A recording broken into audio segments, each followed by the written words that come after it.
I have never in my life until this very moment been a truck guy, but this one is a beauty, and I just took possession of it a few days ago. This is the 2025 Ford Maverick Hybrid with the Lariat trim package, and in the moments ahead, we'll take you inside and around the outside to share the story of what makes this beauty so very special, especially for this first time ever truck guy.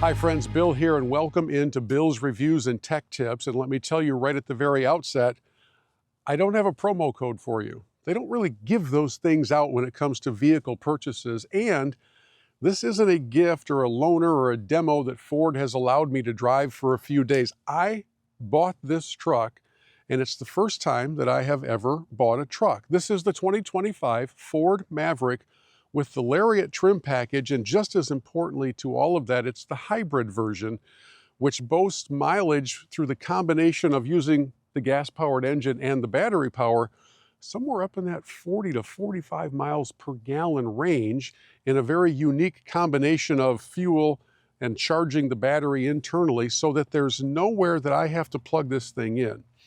Now, I want to say a couple things at the outset of this review. Number one, I've said it a couple times now, I've never had a truck before, so this is the first time, and I needed a little more space. I had a Ford Escape.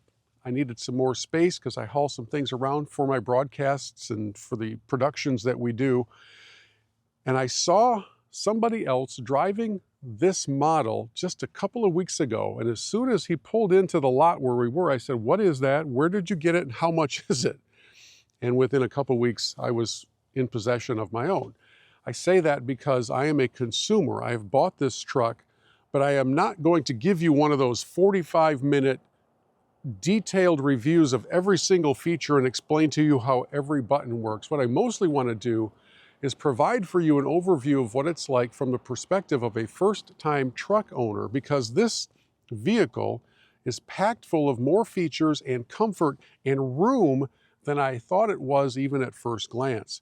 So we're going to take you on first a guided tour around the perimeter of this truck, and then we'll take you inside where really the bells and whistles get a chance to show off. There's a lot of aspects to this that I would consider to be my favorite aspects. It's like a 15-way tie for first.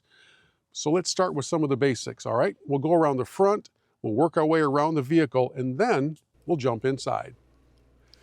So right off the bat, when I first got my initial glimpse of this Ford Maverick, what caught my eye was the sportiness of it. It looks fantastic. I'm not going to be using this for large construction projects. I wanted a truck that felt and looked a bit like a sports car, and in many ways, that's the case with this Ford Maverick. It is extremely sleek. They've updated the entire front fascia, the new grille on the front, the updated LED headlamps. They did the same thing around the backside.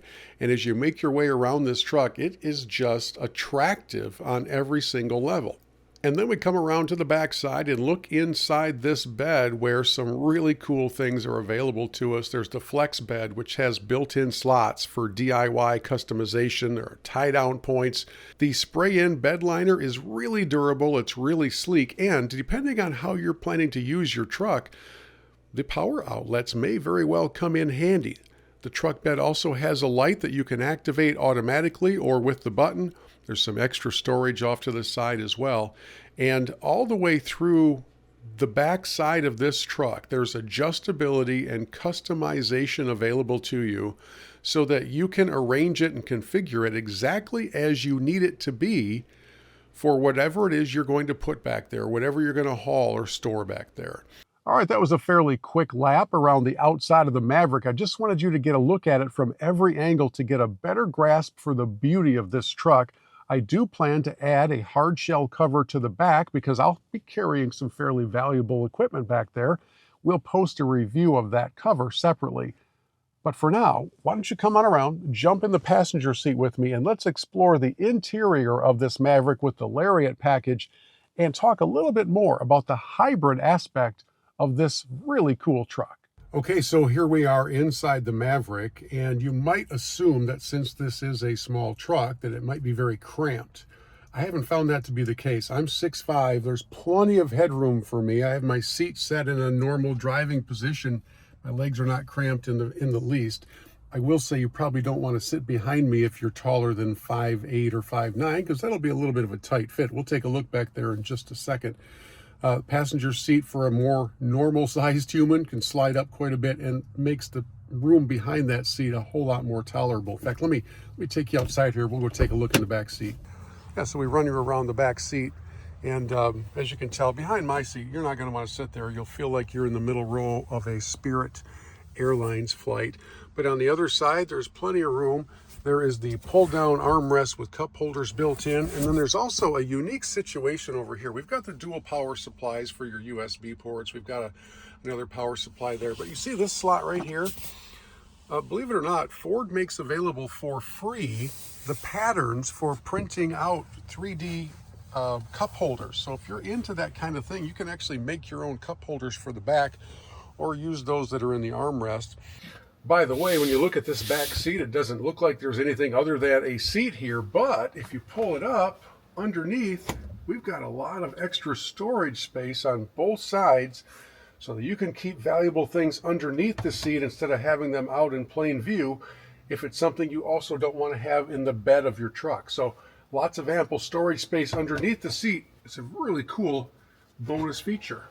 Also, I should mention that one of the options that this Lariat has is the all-weather floor mats. Those are rubber, so they pull out easily, they clean super easily. I have them in the back and I have them in the front as well. So let me climb back into the front, but I wanted to give you a feel for the roominess of the cab, because especially up front, there is no compromise whatsoever for comfort and space. All right, so we jump back up in the front seat, and I think in order to show you most of the other features, I need to turn the vehicle on. But that's one of the features in and of itself. Because of this being the hybrid model, when you first turn things on, it's different than any other vehicle activation experience that you've probably had before. And it takes me a while to actually realize, oh yeah, the car is actually on. Let me show you what I mean. Okay, everybody certainly is aware of the start button these days. You put your foot on the brake and you hit start and stop. What I want you to pay attention to is when I hit start, what you hear.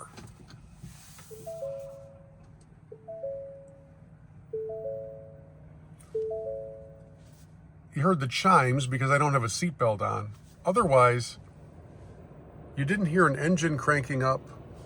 You didn't hear anything else happening whatsoever. In fact, I'm going to turn the fan off for the climate control and just soak in the beauty of the silence. Although it took me a while to understand, oh, the vehicle's actually on now. It is. So let's go right into the display here so you can see what's happening while we're sitting still. And for the most part, you can completely customize this display as you see fit, which is a really nice feature. But there are some things that are unique because this is the hybrid, and the most unique thing is taking place over here on the left side. Because from this line up, you are seeing how much of the engine contribution is powering the vehicle. Then when I take my foot off the gas or I apply the brake, you actually see the battery down below this zero being recharged.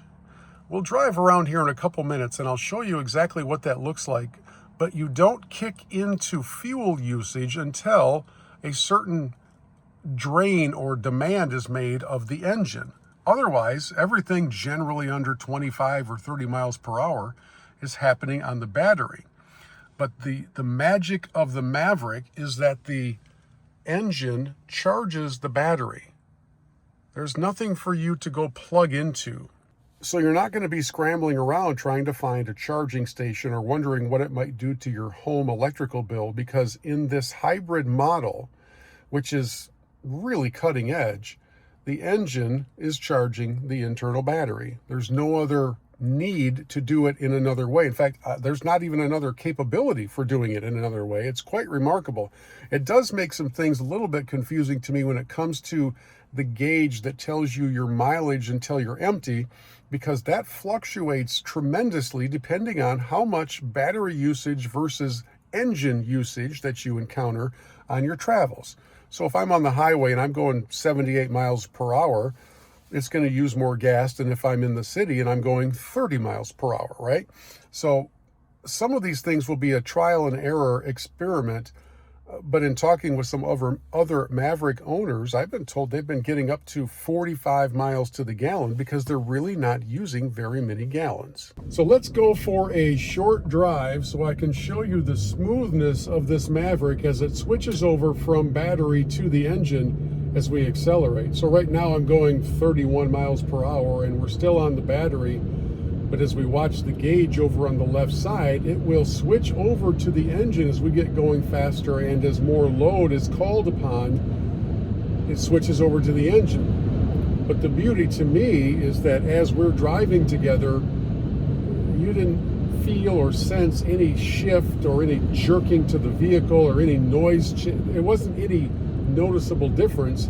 It is a very smooth transition over. So one of the things that's been interesting for me to watch is that the gauge that tells me how many miles I have till empty has remained within 10 miles of what it was when I had first received the car with a full tank of gas. However, one of the differences is that the actual gas gauge itself has been very slowly going down. Why? So this formula of gas to battery has kept the total distance available to me pretty much the same now for over a week and a half. Most of my driving in that span has been on city streets. I haven't really spent much time on the highway, so that's probably part of it. But it's been amazing to me to see this unique combination because it shifts so seamlessly between the battery and the engine that I'm not always aware that it's happening. When I come to a stoplight and slow things down, well, then I can see that the battery is being recharged and that the operation is heading back over to the battery. We will see this whole thing kind of shift back down to the battery. And right now, I have 333 miles until empty, which is pretty remarkable because when I first got the vehicle last week, at topped out level, it said 347, I think, miles until empty. So I'm still getting used to the calculations of all of it and have to keep in mind that the distance till empty gauge is not the same as the fuel gauge itself. I thought you might like to see that up close and kind of come along for a ride to get a feel for the smoothness of this Maverick. All right, so let me take you from the console display over to the big screen because this is a big screen and there are a lot of features packed into it. We'll take you on a quick spin through some of them. Most notably for me, being an iPhone user, is that Apple CarPlay works through this wirelessly. We'll show you that here in a little bit, but I don't have it connected now for the purposes of showing you some of the other features. I'd like to take you right over here to the settings, because in the settings, there are levels of customization that are absolutely mind-blowing, from your navigation to your interior lighting displays and all of these different settings for the vehicles. Your vehicle can serve as a hotspot. We can take you into some of the mobile apps that are available, including Alexa. YouTube is available in here. There are software updates that automatically feed in through this vehicle without you having to do anything otherwise confusing. We'll take you into some of the features. The days of the 2-inch thick owner's manual sitting in the glove box are over. The owner's manual is now entirely digital and it's on your screen. And so you'll come into the manual and you can go and literally search for whatever it is you're trying to figure out and find your solution in there. How about this? How about you're irritated with Ford about something and you want to come in here and record some feedback, dislikes, or suggestions about the experiences with your vehicle. Once you record your message, which I've done, and I'll share with you what the content of that message was. Once you're done with that, you hit send and it goes to Ford. Listen, I'm not silly enough to think that they are sitting around waiting for the message to appear, but it is kind of cool to see that capability be built into this. Probably my favorite menu in all of this technology is the driver assistance menu, because I am a big proponent of adaptive cruise control. That's the cruise control that automatically slows you down when you're approaching a vehicle. And in here with the adaptive cruise, not only can you turn it on, but you can do a little bit more customization regarding how fast you want to go, how fast you want to slow down. There's a menu item for speed limits where if the vehicle senses you're entering a different speed zone, it will automatically slow you down or give you a warning so you don't get caught going too fast. It can keep you within the lanes. There's pre-collision assist. And there are a lot of camera-related options in this vehicle. In fact, let me come down here, and I'm going to hit the camera mode. That will bring us back up here to where we can run you through the menu of cameras. Because as we come up here to the left, we have kind of the one that we're all most familiar with, which is the camera that's looking out the back, right? We get that. We also have the capability to switch around to various views, including kind of a fisheye look out the front, which is very unusual. We have this opportunity to have a split camera. So there's one that's showing us out the front, one that's showing us out the back. And you, of course, have in your 360 view, excuse me, a camera that's even over the top of your vehicle. So you can really get a look at everything that's happening in every direction. We'll come back out to the home screen. Let me hit apps. We'll take you into the apps that are currently on this vehicle. Apple CarPlay, I mentioned a moment ago, Android Auto, and believe it or not, you can access YouTube videos in this vehicle and watch them right here on the screen. It's something I have never seen before, but here you go. You're basically watching whatever. I can watch my own videos from my golf show that I host and kick those into gear and do whatever I want to do for entertainment and killing time while you're stuck in traffic. So when we have these unique moments like this. I've got a question for you. Have you ever played golf in Mesquite, Nevada? That's me. And if I go too much further, I'm sure for some reason YouTube will find a copyright reason to strike me down, so we won't keep going with that. This console and this technology built into this is quite remarkable, and I wanted to give you a little bit of a feel for it without getting even deeper into the weeds. Navigation, of course, is crazy. It's off the charts. Your ability to choose your audio sources and then do your settings, as everybody has their own audio file kind of settings. The sound system in this Lariat package is really, really very good. It's really good. I would display that for you, but there are a couple of drawbacks to even trying that. The first and obvious drawback would be that any music I would play would be struck down for copyright reasons. And the other reason that I'm not going to even attempt that is that if I tried to show off the audio system and you're watching this video on your phone, it's not a really fair comparison because you're not in the same setting. So take my word for it, the Bang & Olufsen or the B&O system that's in here, I am an audiophile. I absolutely love quality audio and really good music, and I listen to a lot of podcasts and all that. My friends, it's really, really good. You have to take my word for it. And you can completely customize all of those settings from within that main screen. Let me quickly show you how simple it is to access CarPlay wirelessly. I'm not plugged into anything, and the CarPlay is activated through the Bluetooth. We're going to tap that and come right in. My podcast, one of them that I host, is called Church Pew Sports. So there it is. And then you're into your messaging and you're into your maps and you're into whatever it is you'd like to have displayed on your CarPlay. And it's as simple and as smooth as anything could possibly be. Really super impressive with how well and how quickly the CarPlay wirelessly connects into your system.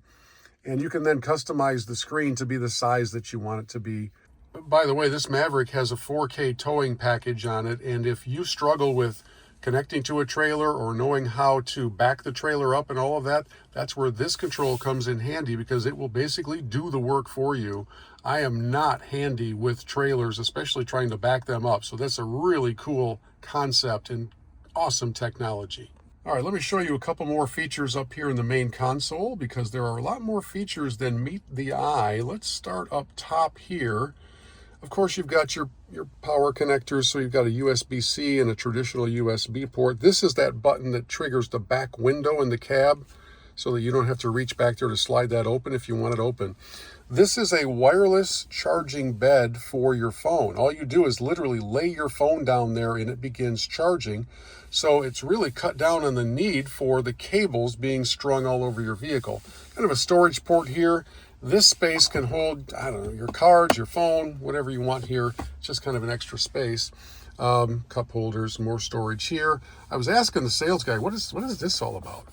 And apparently it's a card holder, like your credit card. I don't think that's all that useful, but be that as it may, that's what it is. Armrest has plenty of room in it, although I am going to purchase an aftermarket double deck storage tray in here so that I don't lose everything down at the bottom.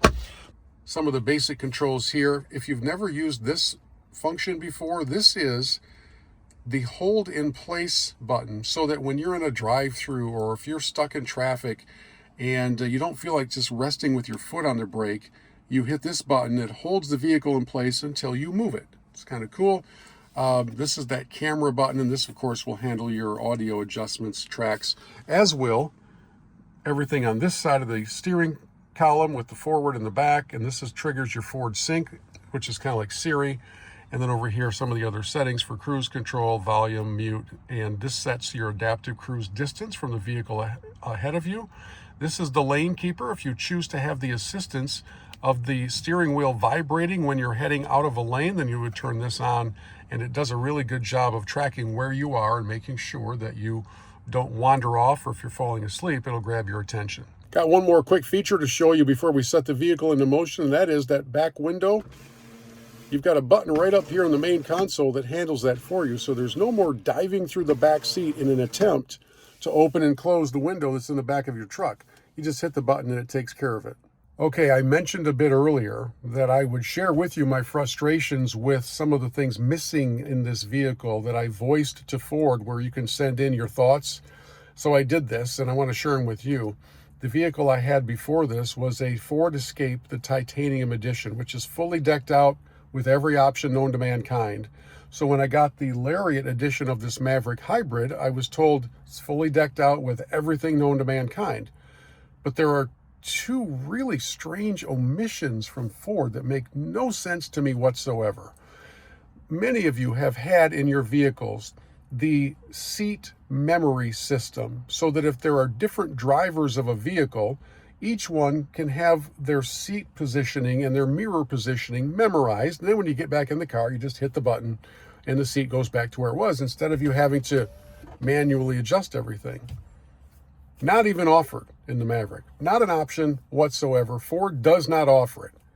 I can't wrap my head around why that would be. And the other frustration is vehicles for the last, 10 years at least, maybe longer, have all had garage door remote buttons. Maybe they're on the visor, maybe they're somewhere else up top, but they're always there. You take 10 minutes, you sync it to your garage door opener, and then you never have to carry around with you your home garage door opener, which is kind of clunky, and you're always searching for it, and you don't want it out in the trays.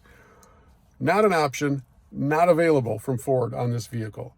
I do not get that at all, because that's not using the vehicle's electrical system or computer onboard stuff at all. It's literally just, the easiest thing you could ever do. So I'm confused by those two omissions. There's one more. The door of my Escape, and many of you have in your vehicles, a keypad where you can enter a code to get into your car. Maybe you went for a long walk, you didn't want to carry your keys with you, so you could leave them in the car, you would lock the car, and then you would just enter the code to get back in the car. This vehicle comes with that, but it's not installed at the factory. It has to be installed later at the dealership. Okay, but that's how it works. So literally tomorrow, I'm having that put onto my vehicle because they forgot to do it up front. So this vehicle is loaded with a lot of really cool things. A lot of really cool things. And in the end, I am still glad that I have it. It's really good. It's really cool. It looks fantastic. You're not going to win any drag races at the stoplight, so do not pull up next to the big truck and decide to have a little go at it. You're going to lose. But that's not what this is made for. This is a small truck. It's a hybrid truck. It's not made for 0 to 60 in 2.3 seconds. It's made for fuel efficiency, and it can move some things around for you if you need it to do that. But for the most part, it's roomy.